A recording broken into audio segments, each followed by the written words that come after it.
bienvenidos, gracias por continuar con nosotros. Dani, yo aprovecho siempre cuando estoy aquí con ustedes ya. Y Carlitos, bienvenido Carlitos, bienvenido Carlitos también, desde que lo vemos a él también, pues nos ayuda mucho también porque luego trae mensajes, porque está representando también pues a los monaguillos. Recuerden que hay monaguillos que son excelentes y otros a lo mejor por ahí vamos batallando, pero todos estamos invitados a ir caminando, a dar lo mejor de uno. Oiga, padre, usted estaba diciendo ahorita de las tentaciones. Ajá. Y a veces, bueno, a mí se me hace muy difícil, pues hacer los consejos que me dan. Aunque sí los quiero hacer, pero a veces como que me gritan algo y me les voy a golpes. Mire, nada más, fíjate Carlitos, te felicito primero por esta intervención y por lo que estás diciendo.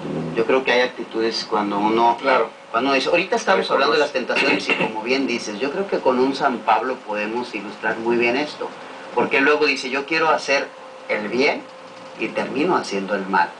O sea, me arrastra por un camino distinto. Hablar de las tentaciones es algo, como lo estaba ahorita mencionando, que se presenta como algo agradable, como lo máximo. Eso no te hace ver las consecuencias. Por eso es una tentación, por eso tiene la fuerza y por eso uno cae. Si no, no caería. Y tienes mucha razón en eso, o sea, uno se esfuerza. En esta vida uno tiene que ir, primero, aceptando todo su ser y luego también ir moldeando los impulsos, controlar los impulsos. No es fácil.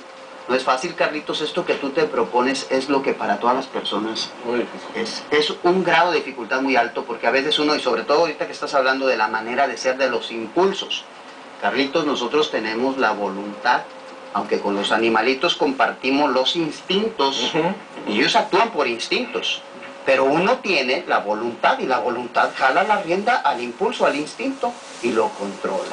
Pero esto también necesita, pues, fortalecerse. Si uno tiene débil su voluntad, pues entonces termina siendo arrastrado por la falta. ¿Habló usted de madurez, padre? De madurez es que estamos hablando en un proceso, fíjense en ese proceso. Por ejemplo, en la etapa, para todas las personas. Llegamos a una etapa del infantilismo hasta ciertos años. 6, 7 está uno así, pero uno a lo mejor se quedó ahí, a lo mejor tiene una fijación. ¿Y cómo va a ser? Entonces uno tiene que superarlo, no puede asumir responsabilidades. Carlitos, pero es muy bueno el hecho de que uno se esfuerce, de que uno trate de ser mejor, de que uno controle. ¿No te ha pasado cuando a veces has logrado controlar tus impulsos en algo? Ah, sí, bueno, me ha pasado cuando está acompañado de su papá o de su hermano mayor, porque ahí sí le pienso, porque dicen, no me va a surtir. ¿Cómo hay grados? Lo que estás diciendo, cada palabra que estás diciendo es una enseñanza muy grande, porque hay grados. A lo mejor tú dices, bueno, yo me controlo, pero por el miedo de que otro me pegue y me gane. Pero también debe de uno controlarse, no solamente por tener el miedo. Si puede, si es capaz uno de enfrentarse y de seguir adelante, ¿sí?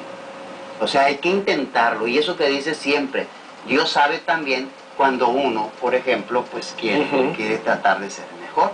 No sé si ya el padre por ahí esté listo, el padre Gustavo, porque está por ahí para poder mandar a la sección, pero ahorita es muy importante. Fíjense, yo nada más quiero decir esto, como para todos nuestros amigos, una palabra nos podría llevar mucho tiempo. Así es. Si esto es un indicador para todos ustedes que nos están siguiendo, si esto está en ustedes, si a veces con una palabra tenemos tantas cosas que decir y hasta a veces se nos acaba el tiempo, es un indicador de que son temas muy importantes, de que uno está también en relación, en sintonía con eso. Y lo que estás diciendo, pues es precisamente lo que a todos nos cuesta. Sí, tú también tenías la frase también de hoy, ¿no? La frase de hoy es, el Señor es fiel a sus palabras. Esto en Sagradas Escrituras siempre se va a dar una promesa y un cumplimiento. En toda la historia de la salvación, los maestros de Sagradas Escrituras que nos acompañan tienen y nos están hablando de esto. Siempre se da, o sea, es las promesas. Dios promete y a la vez también cumple. Se va dando en eso, en palabras y obras. Y bueno, pues yo los voy a invitar a que vayamos ahora con el padre Gustavo, porque ya está listo para poder compartirnos muchas cosas de este mundo tan maravilloso de las Sagradas Escrituras. Por eso, pues los invito. Vamos, Carlitos, vamos con el padre Gustavo. Reactivarse, como usted dice. Claro que sí, Seguimos. Vamos, por favor.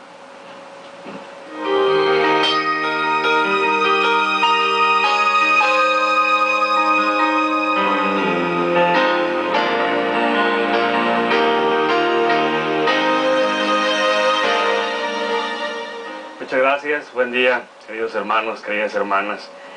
En este día voy a permitirme continuar con el tema de la división de la Biblia. Ya el Padre Bernardo les hablaba cómo está dividida en Antiguo Testamento, Nuevo Testamento, el sentido de la alianza. Y hoy quiero poner un tanto el énfasis acerca de las formas y los géneros literarios, porque dentro de la Biblia tenemos también otras subdivisiones, pero hay que tomar en cuenta por qué se hacen estas divisiones dentro de la Biblia. Y hablando primero de formas literarias, vamos a ver que estas son pequeñas unidades literarias, es decir, 5, 10 versículos, 15, 20 versículos, a veces hasta un capítulo, que conforman prácticamente la personalidad de un texto, es decir, la identidad de un texto. ¿Esto por qué?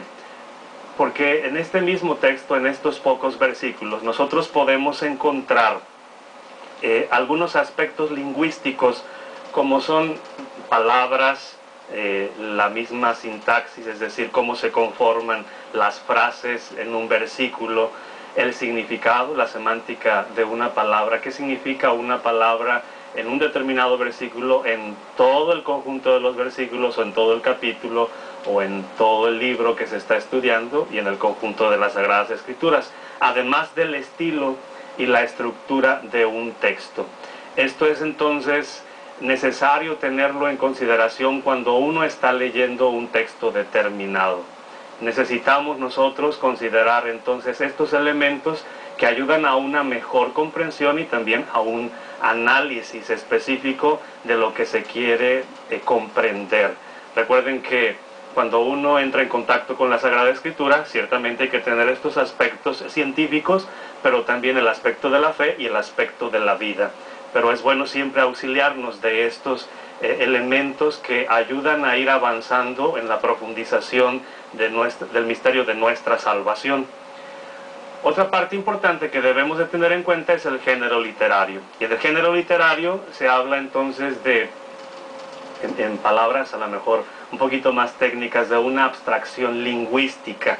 Esto permite asociar a varios textos en un solo conjunto, para que nosotros entremos también en la interpretación más correcta, es decir, buscamos la semejanza que hay de los textos para agruparlos. Y entonces aquí se da esta división de los textos de acuerdo a sus formas y a sus géneros literarios.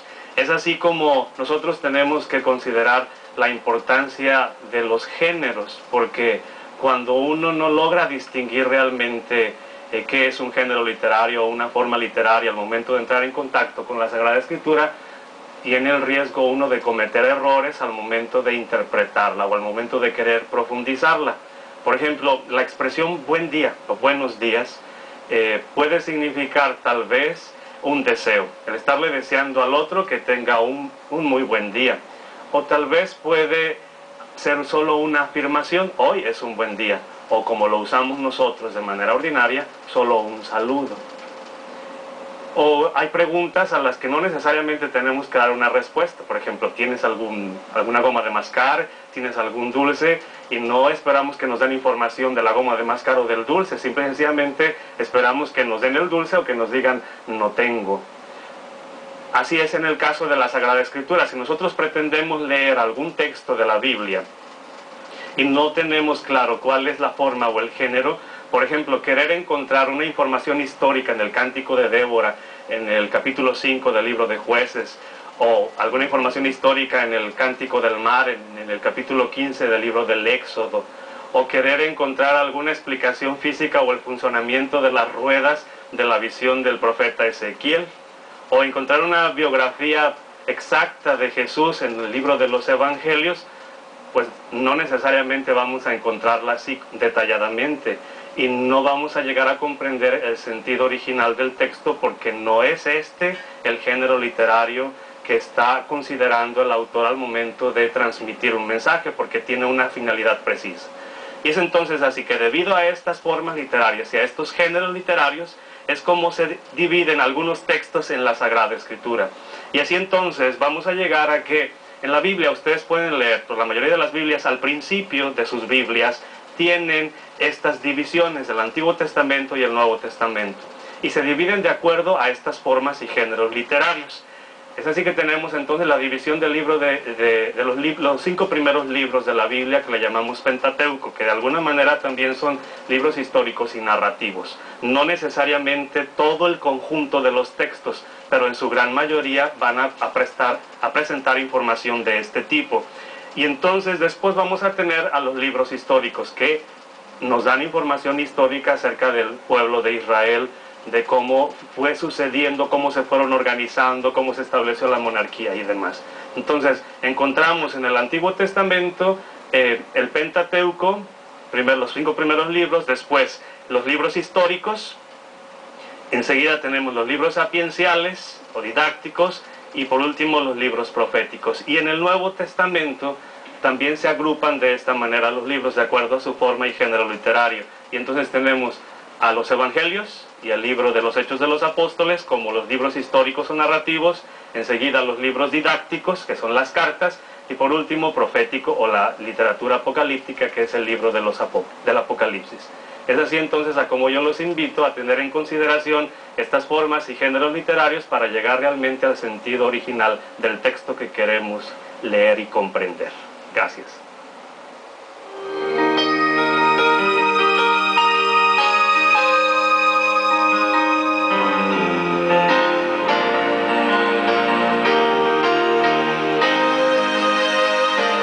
Gracias, Padre Gustavo, y vayan ustedes tomando nota. Se habla de la división general, 2 partes, y la división específica, ya concretamente en otras, y sobre todo los géneros literarios. Yo quiero, como un homenaje al padre Juan Sosa Esquivel, que mucho tiempo en nuestra diócesis, ya Dios lo llamó, ya volvió a la casa del padre, pero él en el periódico siempre tenía ahí sus escritos. También al grupo de personas que siempre estaban ahí en torno a él en su preparación, gustando, pero así, el libro de los libros. Y hablar de los géneros literarios, ahí están todos los géneros literarios en las Sagradas Escrituras, y por eso yo les he mencionado que es delicado Sagradas Escrituras, porque hay que también respetar el texto, también en su contexto, también en su tiempo. Es historia sagrada, necesita uno prepararse, no basta la buena intención. A veces uno puede tener muy buena intención de hablar de Sagradas Escrituras, pero es necesario prepararse, y por eso se van dando cuenta ustedes que los especialistas en Sagradas Escrituras van tocando todos estos puntos que son muy, muy importantes. Y bueno, como también importante también es estar aquí en la sala y también estar hablando ahora e invitando a todas las familias a la oración, a estar en oración con Dios. La oración es la relación y es estar en oración, y sobre todo que estamos pidiendo por las familias, Padre. Por las familias. Y estamos también con palabras. ¿Cuáles son las palabras? La tolerancia. La tolerancia. Tolerancia. A veces son palabras que nos ayudan, que son valores en definitiva y que deben de alguna manera pues ayudarnos. ¿Y qué podemos decir de la tolerancia? A ver, ¿qué pues que tengan tolerancia. Muy bien, ya hay una explicación. Como eres, ¿verdad? Oye, pero también hay que hacer el intento del cambio. Ahorita estamos hablando de las tentaciones muy bien, pero no quiere decir que uno se justifique, pero me tienen que aguantar, que así como ando, estoy y todo. Poco a poquito. Ahorita imagínate si nos estuviera acompañando el señor obispo aquí y tú estás aquí, ¿qué va a decir? Por cierto, ¿por qué no tienen cafecito ahora? ¿Por qué nada más cuando viene Monseñor? Ni modo, pues ellos, a la mejor producción nos da permiso ahí, acá no. Ah, bueno. Pero además tú ya agarraste el cafecito también en una ocasión, ya me dijo. Hasta galletas. Diga, las galletas, te llevaste bueno, todas las sí, galletas. sí. ¿Sí? No. Lo importante aquí en Carlitos es eso. Hay tentaciones, hay que esforzarse. Y la palabra tolerancia, sí, a veces hay diferencias, pero esto yo creo que es la gran riqueza. Y en la familia también es necesario, a pesar de que uno a veces cometa errores o falta ser tolerante, es tener esa paciencia, es ceder, es comprender. El amor tiene que expresarse especialmente en la caridad, si no, ¿de qué sirve?